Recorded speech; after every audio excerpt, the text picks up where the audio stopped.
بسم اللہ الرحمن الرحیم۔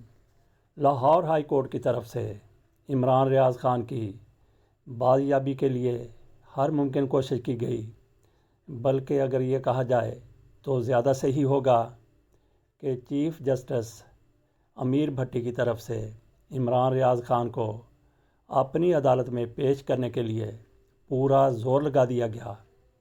وہ برہم بھی ہوئے، لیکن بالآخر جناب چیف جسٹس صاحب بے بسی کا نشان بنے ہوئے نظر آئے۔ سیالکوٹ کے ڈی پی او نے لاہور ہائی کورٹ سے عمران ریاض خان کی بازیابی کے لیے 48 گھنٹوں کی مہلت دینے کی استدعا کی، جسے عدالت کی طرف سے منظور کر لیا گیا۔ اس سے پہلے پولیس حکام کی طرف سے 24 گھنٹے مانگے گئے تھے۔ 24 گھنٹے عدالت کی طرف سے دے دیے گئے، لیکن عمران ریاض خان بازیاب نہ ہو سکے۔ اب مزید 48 گھنٹے ڈی پی او کی طرف سے طلب کیے گئے ہیں، استدعا کی گئی ہے، جو منظور کر لی گئی۔ ہائی کورٹ میں سماعت کے پہلے وقفے کے دوران غلط بیانی کرنے اور روزنامچے میں گرفتاری درج نہ کرنے پر S H O Cantt Sialkot کو معطل کر دیا گیا تھا اور شو کاز نوٹس جاری کرتے ہوئے 7 روز میں جواب طلب کیا گیا تھا۔ 10 مئی کو عمران ریاض خان کو سیالکوٹ ایئرپورٹ سے گرفتار کیے جانے کی خبریں سامنے آئی تھیں، جس کے بعد ان کی بازیابی کے لیے لاہور ہائی کورٹ میں درخواست دائر کی گئی تھی۔ عدالت عالیہ نے استفسار کیا کہ پولیس نے عمران ریاض خان کی بازیابی کے لیے 3 روز میں کیا کوشش کی۔ ڈی پی او صاحب بتائیں، آپ کے ساتھ کیا سلوک کیا جائے؟ ڈی پی او نے جواب دیا، مجھے اطلاع موصول ہوئی تھی، اس کے بعد ایس ایچ او کو گرفتار کرنے کا حکم دیا تھا۔ عدالت نے ریمارکس دیے کہ روزنامچے میں نہیں لکھا گیا کہ گرفتاری کا حکم ڈی پی او نے دیا تھا، جس پر ڈی پی او نے جواب دیا، ہم روزنامچے میں کوئی تبدیلی نہیں کی، ویسے ہی عدالت میں پیش کیا ہے۔ عدالت میں عمران ریاض خان کو جیل میں بھیجنے کی سی سی ٹی وی فوٹیج بھی دکھائی گئی۔ ان فوٹیج پر ڈیٹ اور ٹائم درج نہیں ہے، اور صحافیوں کی طرف سے یہ بھی ڈی پی او سے پوچھا گیا کہ ان کو تو ٹیمپر کیا گیا ہے۔ اس کا جواب تو ڈی پی او نے وہی دینا تھا کہ ایسی بات نہیں ہے۔ تاہم جو بھی فوٹو وہاں پہ پیش کی گئی، ویڈیو پیش کی گئی، سی سی ٹی وی ویڈیو، ان سے یہی ظاہر ہوتا ہے کہ عمران ریاض خان کو جیل کے باہر لے جایا گیا۔ وہاں پہ 4 نقاب پوشوں نے عمران ریاض خان کو کالے ویگو ڈالے میں ڈالا اور ساتھ لے گئے۔ چیف جسٹس نے ڈی پی او سے استفسار کیا کہ آپ کو کس نے گرفتاری کا حکم دیا تھا؟ ڈی پی او کی خاموشی پر عدالت نے ان کی سرزنش کی اور ریمارکس دیے کہ کیوں نہ آپ کو ڈی پی او شپ سے ہٹا دیا جائے، آپ بتائیں کہ آپ کے ساتھ کیا سلوک کیا جائے۔ تو یہاں پہ پھر ڈی پی او کو کہہ دینا چاہیے تھا، جو بادشاہ کے ساتھ کرتا ہے، جو چیف جسٹس کے ساتھ کرتا ہے، جو چور کے ساتھ کرتا ہے، جو ڈی پی او کے ساتھ کرتا ہے۔ تو ڈی پی او نے اس موقع پر موقف اپنایا کہ میں حکم کی تعمیل کرنے کا پابند تھا۔ عدالت نے پوچھا کہ کس نے آپ کو حکم دیا تھا، بتائیں، جس کا وہ جواب نہ دے سکے، صرف حکم کا پابند ہونے کی انہوں نے بات کی۔ آخر ایسا ڈر، ایسا کیا خوف ہے؟ عدالت نے ایس ایچ او سے استفسار کیا کہ عمران ریاض خان کو کیوں گرفتار کیا۔ ایس ایچ او نے موقف اپنایا کہ انہیں 3 ایم پی او کے تحت سیالکوٹ ایئرپورٹ سے گرفتار کیا گیا۔ پہلے گرفتار کیا، پھر نظر بندی کے احکامات موصول ہوئے۔ پہلے گرفتار کیا گیا اور اس کے بعد گرفتاری کے نظر بندی کے احکامات موصول ہوئے، یہ ایس ایچ او صاحب کہہ رہے ہیں۔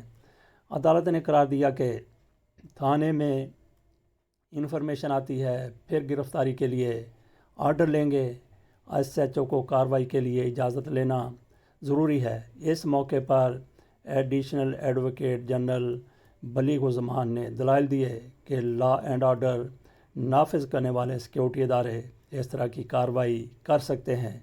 ایس ایچ او نے غیر قانونی کام نہیں کیا بلکہ اپنی ذمہ داری پوری کی، جس پر chief justice Lahore high court نے استفسار کیا کہ لوگوں کو اکسانا کس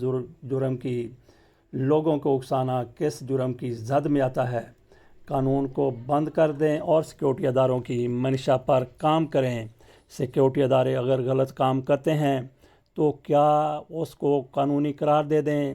روزنامچہ ثابت کرتا ہے کہ پولیس کتنا کام کرتی ہے۔ ڈی پی او سمیت سب کمروں میں بیٹھے رہتے ہیں۔ سرکاری وکیل نے موقف اپنایا کہ ڈی پی او اور جیل حکام ریکارڈ میں کوئی ٹیمپرنگ نہیں ہوئی۔ چیف جسٹس نے قرار دیا، مجھے اللہ سمجھا دیتا ہے، اور چیف جسٹس صاحب اللہ کی طرف پھر بات کر دیتے ہیں۔ ایسا ہی اسلام آباد ہائی کورٹ کے چیف جسٹس کی طرف سے بھی کہا گیا ہے۔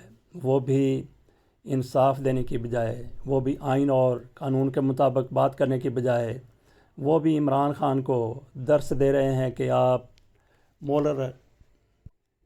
اعلیٰ موریلٹی کا مظاہرہ کریں۔ اس سماعت کے پہلے وقفے کے دوران ہائی کورٹ کی طرف سے ایس ایچ او کو غلط بیانی کرنے پر معطل کیا گیا تھا، لیکن دوسرے حصے میں ان کو غیر مشروع طور پر معافی دے دی گئی۔ گویا عدالت کو ایس ایچ او پر ترس آ گیا اور انہوں نے ان کو جو معطل کرنے کا حکم دیا تھا اس کو دوسری سماعت کے دوران غیر مشروع طور پر واپس لے لیا۔ عمران ریاض کے حوالے سے طرح طرح کی باتیں سامنے آ رہی ہیں۔ اللہ تعالیٰ ان کو خیریت سے رکھے۔ کچھ لوگ کہتے ہیں کہ وہ قومے میں ہیں، کچھ لوگ کہتے ہیں کہ ان کو شدید تشدد کا نشانہ بنایا گیا ہے، وہ اپنے حواس میں نہیں ہیں۔ یہاں پہ سوال یہ پیدا ہوتا ہے کہ کیا ہماری عدالتیں بالکل بانجھ ہو چکی ہیں، بالکل بے بس ہو چکی ہیں؟ 48 گھنٹے کی کیسے مہلت دے دی گئی؟ ایک لمحے کے لیے بھی مہلت؟ ان کے بچے، ان کی اہلیہ، ان کے والدین کس کرب سے گزر رہے ہیں کہ ان کو اپنے بیٹے کے خیریت کے بارے میں ہی نہیں معلوم۔ مولانا فضل الرحمان کی طرف سے اسلام آباد میں دھرنا دیا گیا تھا۔ ان کی طرف سے کہا گیا تھا کہ ہم چیف جسٹس کا استعفیٰ لے کر اٹھیں گے۔ چیف جسٹس استعفیٰ بھی دیں اور جو انہوں نے عمران خان کے حق میں فیصلے دیے ہیں ان پر معافی مانگیں۔ مولانا فضل الرحمان کے یہ دونوں مطالبے تو پورے نہیں ہو سکے، لیکن وہ چیف جسٹس کو بلیک میل کرنے میں کامیاب ہو گئے ہیں۔ وہ باتیں تو انہوں نے صرف دکھانے کے لیے کی گئی تھیں، اصل میں یہ لوگ الیکشن سے بچنا چاہتے ہیں۔ آج انتخابات کے حوالے سے الیکشن کمیشن کی نظر ثانی کی اپیل پر سماعت ہونی تھی۔ اس موقع پر یہ کہا جا سکتا تھا کہ جن لوگوں نے فیصلے پر عمل نہیں کیا ان کو توہین عدالت کا سامنا کرنا پڑے گا۔ انتخابات سے حوالے سے کوئی ڈیٹ آ سکتی تھی۔ مولانا فضل الرحمان اسی لیے وہاں پہ جا کے جامد ہو گئے تھے، باقی پارٹیاں بھی ان کے ساتھ کھڑی ہوئی تھیں، اور جب انہوں نے عدالت کا گھیراؤ کر لیا تو چیف جسٹس صاحب جھک گئے، بلیک میل ہو گئے۔ انہوں نے کیس کے حوالے سے سماعت 8-9 دن کے لیے ملتوی کر دی، لیکن مولانا فضل الرحمان کا دھرنا بھی جس طریقے سے انہوں نے کہا تھا کہ معافی مانگیں اور استعفیٰ دیں، وہ دونوں باتیں نہیں ہو سکیں۔ مولانا فضل الرحمان بھی چپکے سے دم دبا کر چلے گئے، حالانکہ ان کی طرف سے وہاں پر بیٹھنے کا اعلان کیا گیا تھا۔ جب تک ان کے مطالبے پورے نہیں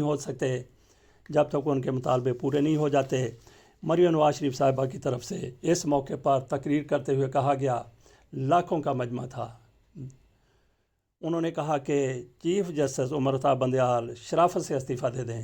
شرافت سے استعفیٰ نہیں دیں گے تو پھر مریم صاحبہ کیا کر لیں گی؟ کیا بدماشی کریں گی؟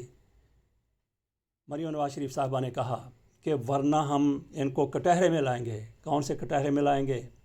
پارلیمنٹ کے کٹہرے میں لائیں گے۔ بہرحال جس جوش و خروش سے یہ دھرنا نکالا گیا تھا، جس طرح سے یہ لوگ بیٹھے تھے، اس پر یہ قائم نہیں رہ سکے، وہاں سے منتشر ہو گئے، اپنے اپنے گھروں کو چلے گئے۔ اب مولانا فضل الرحمان صاحب کب آئیں گے؟ تب آئیں گے جب پھر ان کی دم پر کسی طرف سے مالش کی جائے گی۔ کور کمانڈر کانفرنس ہوئی ہے۔ اس کانفرنس کے دوران ایک بار پھر سخت موقف اختیار کیا گیا ہے۔ جن لوگوں نے املاک کا نقصان کیا، فوجی تنصیبات پر حملے کیے، عمران خان کی گرفتاری کے بعد رد عمل میں اس حوالے سے کہا گیا کہ آرمی ایکٹ اور سیکرٹ ایکٹ کے تحت کارروائی کی جائے گی۔ یہ کور کمانڈر اجلاس کے دوران فیصلہ کیا گیا ہے۔ یہاں پہ ہم صرف اتنی عرض کریں گے کہ صرف رانا ثناء اللہ کی نہ سنی جائے، عام لوگوں کی بھی نہ سنی جائے، پی ٹی آئی کی بھی نہ سنی جائے۔ اب اگر آپ اپنے ویٹرن کی سن لیں تو میرا خیال ہے کہ یہ بہت بہتر آپ کو مشورہ دے سکیں گے۔ ادھر آج عمران خان اپنی اہلیہ بشرا بیگم کے ساتھ ہائی کورٹ میں پیش ہوئے۔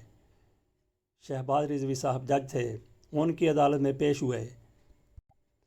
نیب کا بنایا ہوا القادر ٹرسٹ کیس ہے۔